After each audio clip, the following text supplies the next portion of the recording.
মাছের রাজা ইলিশ। আর ইলিশ রান্না করতে লাগে না তেমন সময় ও মশলা, কিন্তু স্বাদে অপূর্ব। ইলিশের নিজস্ব যে একটা স্মেল আছে ও স্বাদ আছে, এর কাছে কেউই আসতে পারবে না। সেটা 5 স্টার হোটেল থেকে শুরু করে আপনার কিচেন পর্যন্ত। আসসালামু আলাইকুম, ওয়েলকাম টু শর্মিলি কিচেন। আমার আজকের রেসিপি রেস্টুরেন্ট স্টাইলে হিলসা ফ্রাই। নামি দামি রেস্টুরেন্টে যেভাবে হোল হিলসা ফ্রাই করা হয় এবং সার্ভ করা হয়, সেটাই আজকে করে দেখানোর চেষ্টা করব। নিয়ে নিয়েছি এখানে বড় সাইজের একটি ইলিশ মাছ, কেটে ধুয়ে পরিষ্কার করে। আরও লাগছে আমাদের হলুদের গুঁড়া, মরিচের গুঁড়া, পরিমাণ মতো লবণ এবং বেসন। আমি এখানে 1 টিস্পুন ভরে ভরে নিয়েছি হলুদের গুঁড়া, মরিচের গুঁড়া এবং বেসন। লবণটা নিয়েছি পরিমাণ মতো। আরও লাগছে আমাদের লেবুর রস এবং ফিশ সস। আমি একটি বড় লেবু রস করে নিয়েছি এবং 1 টেবিল স্পুন ফিশ সস নিয়েছি। এখন চলে যাচ্ছি ম্যারিনেশনে। দিয়ে দিচ্ছি হলুদের গুঁড়া, মরিচের গুঁড়া, পরিমাণ মতো লবণ এবং বেসন।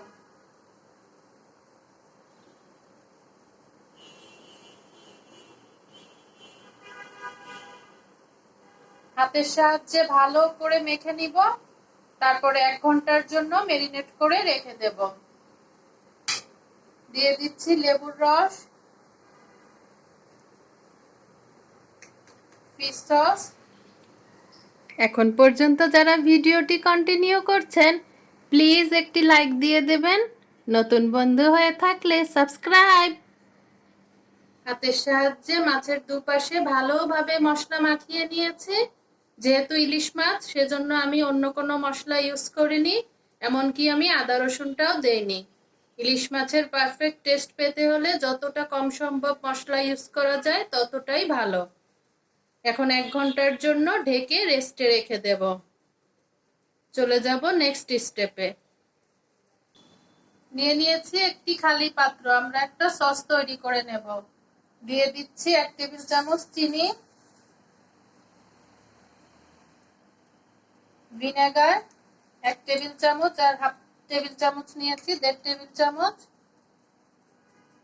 1 চা চামচ শুকনা মরিচের গুঁড়া, খুবই সামান্য পরিমাণ ফুড কালার। এখন এটা ভালো করে মিক্সড করে একটা সস তৈরি করে নেব আমরা ফিশের জন্য। এগুলা মিক্স করে ভালো করে চুলায় ফুটিয়ে একটা সস তৈরি করে নেব।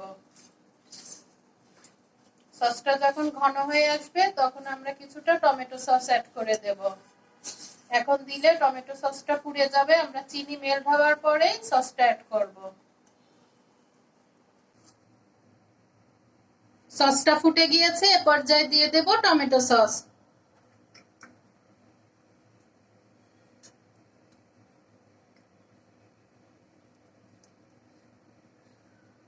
দুই টেবিল চামচ পরিমাণ দিলাম। এখন ভালো করে মিক্সড করে একপাশে রেখে দেব। এখানে আমি সার্ভ করার জন্য পটেটো চিপস করে নিচ্ছি। সার্ভিং এর জন্য আলু ঝুরি কেটে গ্রিন কালার এবং জাফরানি ফুড কালার মেখে নিয়েছি, এগুলো এখন তেলে ভেজে নিচ্ছে।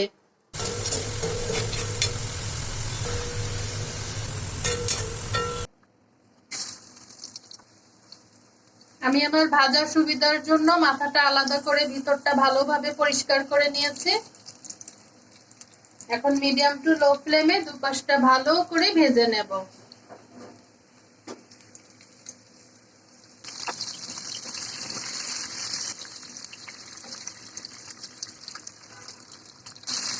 আমি মাছটা উল্টিয়ে দিয়েছি। এখন তৈরি করে রাখা সসটা ব্রাশের সাহায্যে লাগিয়ে মাছটা পুরোপুরি ভাবে কুক করে নিচ্ছে।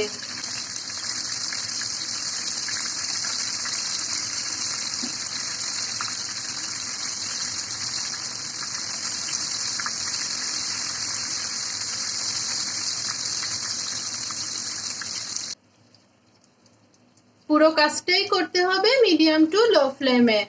যেহেতু আস্ত ইলিশ, পুরোটা যাতে ভিতর পর্যন্ত কুক হয় সেদিকটা অবশ্যই খেয়াল রাখবো।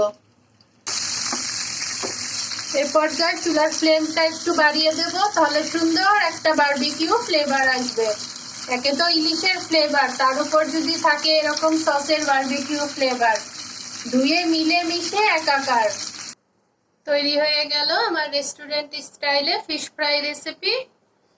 স্ক্রিনে দেখানো আমি যে চিপস ভেজেছিলাম সেটা দিয়ে সার্ভ করেছি। রেস্টুরেন্টে এভাবেই সার্ভ করা হয়, পটেটো চিপস দিয়ে। আমি 2 কালারের ফুড কালার দিয়ে আলু ভেজে নিয়েছি, গ্রিন কালার এবং ফুড কালার, জাফরানি ফুড কালার। এরকম মজার মজার রেসিপি পেতে চাইলে চ্যানেলটিকে সাবস্ক্রাইব করে রাখতে পারেন। আজ আসি, আবারও চলে আসবো এরকম নতুন কোনো মজার রেসিপি নিয়ে। আপনারা সবাই ভালো থাকুন, সুস্থ থাকুন, আমার জন্য দোয়া করবেন। আল্লাহ হাফেজ, আসসালামু আলাইকুম।